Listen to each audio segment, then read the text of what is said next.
Please gather, just getting closer here. We'll be standing we'll be all standing here, okay? You know your bad Yes. Safety glasses. Okay, so today, maybe I'll look at my sheet. Today we're gonna just explore kind of working with steel and hand tools, and the idea today is to kind of just discover some of the properties of using some basic metal hand tools, and kind of exploring kind of what mild steel is about, and how it hardness and the tensile strength and how it reacts to tooling it and stuff like that. So I have a little project we're going to work, and also we'll be using a ball peen hammer, a letter punch, a center punch, a file, wire brush, piece of sandpaper. We'll use the notcher and the shear and the drill press. So a whole bunch of stuff you guys can use, and it's just actually we're going to use all this. Oh yeah. Okay, so yeah, and the idea here is just to get a sense of using the tools, and I'll help you go through the process. And what I made here is a little keychain this morning. Kind of shaped it with a piece of metal and put my name and stuff like that. Okay. So first thing is just safety. The main concern here is there's going to be when you're working with the steel, there's a bit of burr on the steel. So it's not, in general with steel, you should always be wearing gloves. If you can wear the gloves, you'll see that you can kind of sometimes get a feel for it, and you just got to be aware of that. Sometimes you might have to take off your gloves, but just try to wear your gloves. Wear safety glasses. If you have long hair, it should be done up. I have some elastics if you need. Just tie it back, okay? And then we'll get started. I'll just show you the process. I have a couple sheets if you want to reference them. You don't have to, but I'll show you the process. So first of all, I just got these out because I wanted to show you. We're going to be working with mild steel. Mild steel is kind of your common run-of-the-mill steel. It's you can weld it very good. It's got good hardness properties and tensile strength, and also it's fairly malleable. It's fairly soft. And this is kind of your common thing. When you get into higher carbon steels, it gets harder and it's more brittle, but it has another quality that you might need, like your barbecue or whatever. Those are kind of cast and harder and stuff. And this is just kind of a very kind of run-of-the-mill stuff you'll find in your hardware store and stuff. Here's, you'll notice this is a ferrous, okay? And this is, I just found these for just interest's sake. Here's a piece, looks like a piece of aluminum. It's lighter, it's a little different property. It doesn't weld the same way, and it's not magnetic. You can always tell by taking a magnet to it. Here's a piece of another piece of sheet metal, but it's got the galvanized coating for corrosion resistance. Okay, and this one here looks another piece of some kind of galvanized type steel. And they're different thicknesses. I chose a piece, I believe it's 16 gauge. Where's my gauge? I had it, I was playing with it.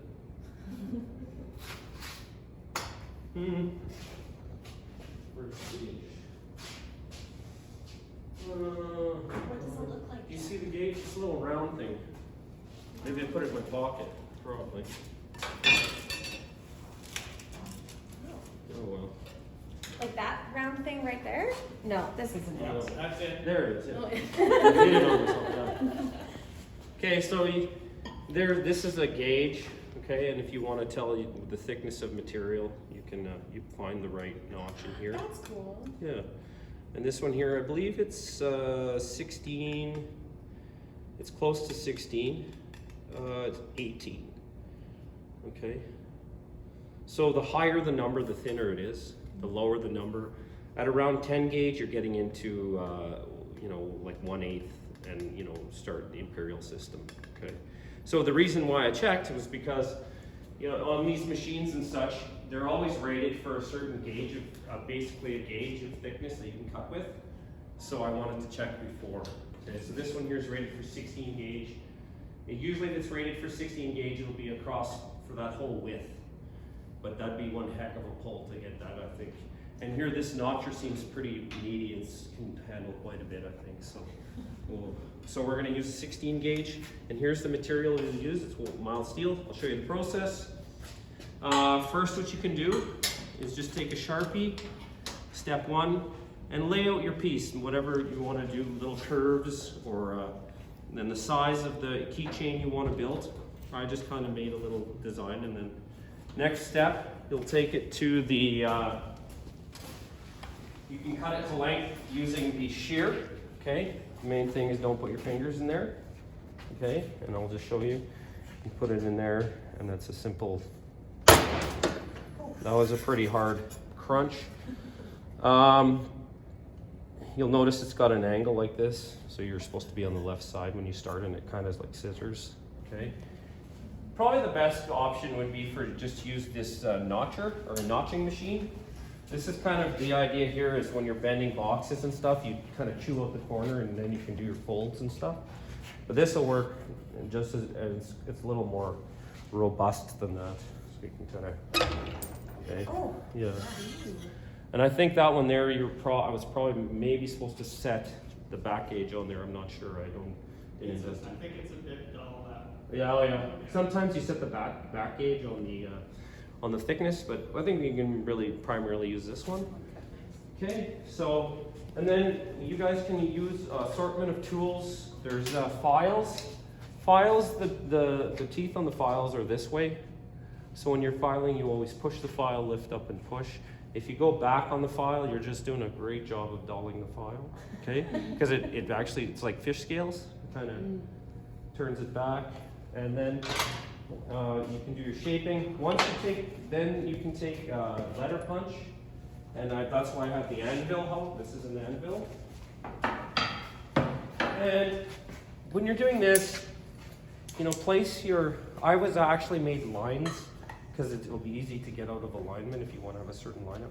What I do for these is I always plant my palm down, you know, make sure the stamp is perfectly, you know, perpendicular to the piece. And when you're hammering, maybe you'll want to practice just kind of a few, you know, just on just bare steel or whatever. This is a heavy hammer. This is kind of a more kind of a, this one here is a ball peen hammer, okay? Just, you know, hold it wherever, you don't want to choke up on it too much because you want a little bit of leverage, but you might feel a little uncomfortable with the handle back here, right? So just choose kind of like a baseball bat, whatever's, you know, when you're playing baseball, whatever's the most comfortable for you. The main thing is you pretty much want to do this in one wrap, you know, and just kind of get a nice, and you want to come down like this. If you start going like this, that's where you run into trouble, right? And I always kind of go like this. I'll line it up and then you'll get smack. Good smack. Okay. If you do miss your mark, Okay. which always happens every once in a while, now you can you just make sure you line it up perfectly. You can kind of feel, and then you can try it again. Okay. Yes, Okay. confident.